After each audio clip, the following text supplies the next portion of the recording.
안녕하세요. 밀리터리 미니어처 매니아 쓰림입니다. 우크라이나의 전황이 여전히 오리무중입니다. 러시아, 우크라이나 모두 심각한 피해를 입어가면서도 서로에게 양보 없는 전쟁을 진행하고 있어요. 이런 상황에서 미국이 우크라이나에 10억 불어치의 무기를 지원한다고 해요. 자국의 영토와 자위권을 소유하기 위한 우크라이나의 투쟁을 지원하는 것은 명분은 강력하지만 전쟁이 끝나면 그 비용을 어떻게 감당할까요?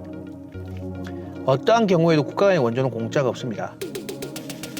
수명이 마무리된 전함이라도 명목상 1달러라도 지급하는 것이 국제 간의 거래고, 차관이란 이름으로 빌려주는 것을 보면 지금 우크라이나에 지원되는 무기는 오합지졸 반군이 아닌 세계 최강의 미국 다음에 러시아를 대상으로 싸우는 최신 무기죠. 비용도 무지막지하고 앞으로 어떻게 될지 궁금하네요. 자국 내에서 일방적으로 공격받고 있는 우크라이나지만 전차 부대나 공격 헬기 등에 대한 대응은 매우 우수한 편입니다. 우크라이나의 발표이긴 하지만 700대 이상의 러시아 전차가 파괴되었다고 하고 휴대용 지대공 미사일로 헬기가 떨어지고 있으니까요. 하지만 지대지 미사일과 로켓 공격에는 여전히 취약합니다. 방송에서 무인기로 하나하나 처리하고 있지만 여전히 도심 중앙에 떨어지는 로켓탄과 포탄을 막지는 못하고 있죠. 이런 상황에서 미국이 10억 불어치의 무기 지원 중에는 몇 가지 특별한 무기들이 있습니다. 이제 러시아 포병에 대항하는 곡사포부터 다양한 무기를 제공하지만 여기 히마스가 제공됩니다. 이름이 생소하지만 아마도 강철비, 스틸레인이라고 불리는 무기죠. 유사한 무기를 한국군도 사용하고 있지만 한국 육군이 사용하는 무기는 히마스가 아닌 MLRS입니다. MLRS는 브래들리 M2 보병 전투차에 차대해 로켓 런처를 올린 무기체계죠. 히마스는 로켓량을 반으로 줄이고 무한궤도가 아닌 차륜식 체대에 설치한 로켓이에요. 원래 로켓 무기라고 하면 전쟁에서 가장 유용하게 쓰인 무기는 소련의 카투사 로켓일 겁니다. 스탈린의 오르간이라 할 정도로 널리, 그리고 독일군에게 많은 피해를 입혔고 전후에도 많은 지역에서 사용되었죠. 어떻게 보면 로켓 무기는 일반 견인 자주형의 야전 자주포보다 개별 단가가 싸고 원거리 공격이 가능할 것 같지만 의외의 특징을 가지고 있어요. 먼저 장액의 폭발 에너지로만 비행하는 포탄에 비해 사거리가 원거리일 것 같지만 일반적으로 포탄의 비행거리보다 짧습니다. 발사 시 추진체가 발생시키는 폭풍으로 인해서 적에게 탐지되기 쉽죠. 짧은 사거리, 높은 피관 출력률, 이로 인해 보병도 그렇지만 로켓포 포병은 더더욱 신속한 이동이 필수적이죠. 물론 요즘은 대포병 레이더의 발달로 인해서 일반 포병도 사격 후 신속하게 이동해야 되는 것은 마찬가지지만요. 거기다가 포탄 대비 로켓탄의 가격은 단위당 10배가 넘는 고가입니다. 짧고 안 맞고 비싼데 도무지 쓸 곳이 없을 것 같은 걸 왜 쓸까요? 몇 가지 이유가 있는데요. 일단 구조가 간단해서 발사기를 싸게 만들 수 있어요. 포탄은 비싸지만 발사체는 훨씬 더 싸게 만들 수 있죠.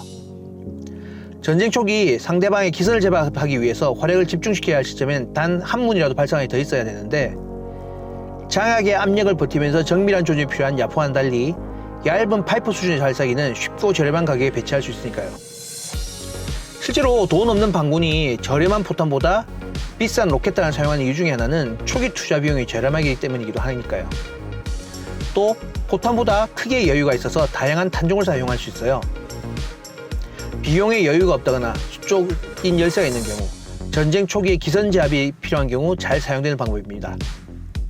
또한 많은 야포를 보유하고 있더라도 원거리 타격 화력은 많을수록 좋은 것이기에 한국 같은 자주포 강국도 다연장 로켓을 운영하고 있어요. 다연장 로켓의 특징은 저가격 발사기에 고가격의 포탄, 낮은 명중률로 얘기할 수 있지만 또 미군이 만들면서 좀 달라졌어요. 뭐든 만들면 고가의 오버스펙으로 만들어버리는 미군의 습관상 엄청난 고스펙의 로켓 발사기를 만들어내게 됩니다. 바로 미군의 로켓 런처의 표준 같은 결정판 M270 MLRS입니다. 처음 설계부터 일단 쏟아붓고 보는 식의 저가 로켓 무기와는 다른 개념으로 설계된 무기예요. 즉, 소련의 대규모 기갑 전력과 싸기 위해 설계된 무기이며 대전차 정밀 탄두를 탑재할 수 있는 기능을 가지죠. 거기다가 ATACMS라는 지대지 전술 탄도 미사일을 운영할 수 있는 능력도 가지고 있어요. 실제로 걸프전에 투입된 MLRS는 강철비라는 이름의 이라크 병사들에게는 공포의 대상이었습니다. 물론 뛰어난 능력만큼 비용도 비싸기에 포병이라면 환장하는 한국군도 60문 정도를 운영한 수준이에요. 실제적인 운영수는 더 있지만 다음 기회에 설명하기로 하고요. 정확한 적의 좌표만 확인된다면 2기의 MLRS의 일제 사격으로 적 1개 포대를 격파할 수 있는 수준입니다. 뿐만 아니라 정밀 유도가 가능하거나 사거리 100km 이상의 대지다이지 탄도미사일을 발사할 수 있으니까 로켓포의 장점만을 따서 만든 것처럼 보여요.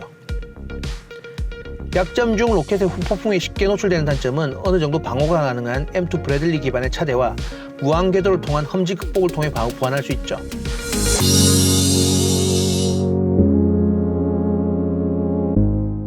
하지만 이런 좋은 무기도 비용이 이외의 단점이 있는데 워낙 무겁다 보니 통상적인 전술 수송기로는 수송과 전개가 어렵다는 것이 그 문제죠.